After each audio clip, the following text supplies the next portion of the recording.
We need to understand. Still, in most minds, a woman means body parts, an accumulation of body parts. Yes, a breast, a navel, a curve, long hair, something. It is still a sum of body parts. Why is a woman a sum of body parts in someone who is not a woman? Is essentially this is springing.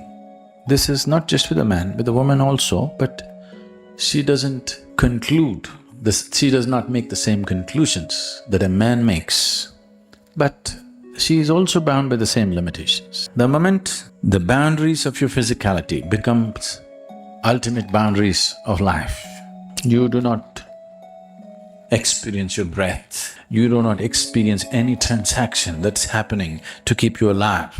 This you think is ultimate boundary. If this is ultimate boundary, if I look at this, those who look like just like me, they are enemies we would like to get rid of. Those who look different, those who seem to have different kinds of body parts are something that you want to possess. So essentially, the problem is rooted in investing too much in physicality of life.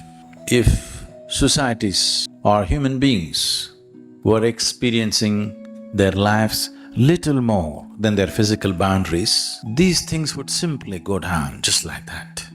Maybe not eliminated, but would go down dramatically and considerably to a point where a few offenders, you can deal with them with punishment. You cannot deal a vast majority of population with punishment. Suppose 10, 15, 20% of the people are committing crime in a society, you cannot punish 20% of the population. If it's 1%, you can punish them, you can deal with punishment. If it's 20%, you cannot deal with punishment, it's not going to help. You want to hang 20% of the population, that's going to be worse than rape, and that's not going to help. So punishment, people think, is a deterrent. To some extent it is, maybe. For most people it is not. They will just try to do it more carefully. Yes, they will try to take more precautions about it. Maybe because they have to take more precautions, it may come down a little bit. But still, what's happening in one's mind and how it translates into life is the next step. But it's happening in your mind means when there's an opportunity, it will happen in reality. Right now, it seems there are over 500 rape video games, very popular. The video games go like this very popular video game goes like this. A mother with two daughters is in a railway station and the video game is about how to rape the mother. If you successfully do it, you'll get one of the daughters. This is a video game, commercially being sold, bought in millions. Secretly, people playing these games in their homes or offices or wherever on their computers. We are nurturing a sick world and we expect it to not to happen in the railway station. It will happen. The whole country and the media is on, fine, attention was needed for this. But if it happened in somewhere, some local place, in some village, in some little town, it would be just one more statistic, or it does not even become a statistic because nobody reports such things. So, the important thing is, this is not about rape, this is about what kind of human beings are we raising. Commerce has taken precedence over humanity. Commerce is not about serving humanity. Humanity is serving commerce. It doesn't matter what you can sell. As long as you can sell it, you're doing great and you have to scale up. So, there is a lot of looking at that humanity has to do. One particular case of rape has brought the consciousness of the nation to a certain brink. Using this, it's time that we look at the essentials of life. Whether the crime or violence or forceful acts are committed against a woman or a man or a child, it's the same thing. It's not… one is not different from the other. If we approve one forceful act, the other one will naturally evolve out of it. This must start from the home situation. If you can force feed your child, you can be forcefully sexed also tomorrow. I want you to understand this. This is how it starts. If you think you can force feed your child, force is okay. As long as you get to do what you want to do, then everything else follows. These are the offsprings of that. We don't want to attend or destroy the root. We just want to prune the surface because right now it hurts us. That is not a solution. It is disheartening to see on the national news channel, the discussion is, should we castrate them or not? So, today if you castrate a rapist, tomorrow cut off the hands of a thief, cut off the head of somebody else who uses his brain. There is no limit to this. This is not the solution. Whatever sympathies you may have for the person who suffered, the victim, we must look for more profound solutions, more well-thought-out solutions, not simply reacting. Reacting to one violence with another violence is not going to breed a right kind of society. Now, is this in one society? It is not. It is just that in some societies the law enforcement may be little better. Don't think people are better, no. Law enforcement is little better, so it's little more contained in certain societies, little less contained in other societies. Yes, protection by law enforcement is needed, no question about that. But still, a transformation where law enforcement can be limited to a small percentage of criminals is the society we want to live in. We don't want a big segment of population being curtailed by law enforcement alone. If there is no policeman, they will do something else. It's a dangerous situation to live in. The statistics say that 96% of the rapes happen within the home. Law enforcement never ever gets involved in this. 96% of the rapes happen within the four walls of the house, so it never goes to the law. So this cannot be contained by law. Maybe the super violent rape could be controlled to some extent by law enforcement, but not the other things. The fundamental thing is that you want to possess, humiliate and subjugate another human being. This is happening because of a certain level of inadequacy, a certain level of incompleteness within you, that only by possessing something you will feel little better. Whether to fulfill this possession, you go shopping or you go raping. It's the same thing. Something is inadequate. You want to fulfill this by getting something. This will find all kinds of ugly expressions. Some of them you may think is harmless, but if you do this today and fulfill yourself, tomorrow you would like to step it up to something else and something else and something else. It will not stop at one thing. So the solution is not in just containing it, the solution is in transformation of the individual human being. And nobody is willing to invest any time or life to make this happen. Everybody wants an instant solution, go on the street, protest for 2 days and world will change. World will not change. Your world has to change. First thing is willing to invest time for my own transformation. Only if you're willing to invest time for your transformation, you're willing to invest time for other people's transformation because you understand the value of what it is. If you're not willing to invest time upon your own transformation, where is the question of doing anything for anybody's transformation? If you do not know the value of what it is, experientially, you will never invest. You see this every day, maybe you don't, I do. Every day, morning you get up, you want to do your yoga, but every day there's something more important to do than yoga.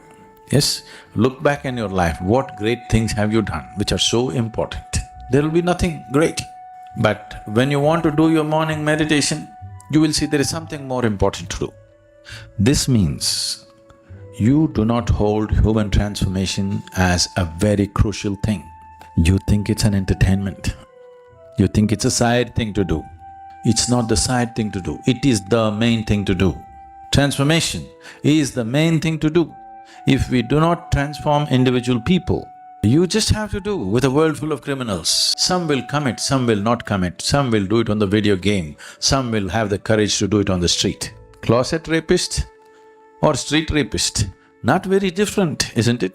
Maybe for the victim it's different, but for the world that we live in, it's not different. You're still living with such people, isn't it?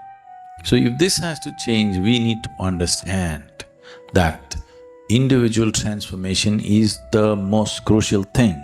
If we are not willing to invest on that, we just have to do with what we have. And worse will come. Not that it will not come, worse will come. Every time there is no law in a certain place, every time a war happens, what happens there? Apart from the killing, what happens there is worse than the killing, almost everywhere. So, these are all the same people that you live with. These are your sons and husbands and brothers. They are so nice, but if nobody's watching them, they're something else. Transformation means just this, that who you are is not determined by other people's opinions or other people's presence. You are like this.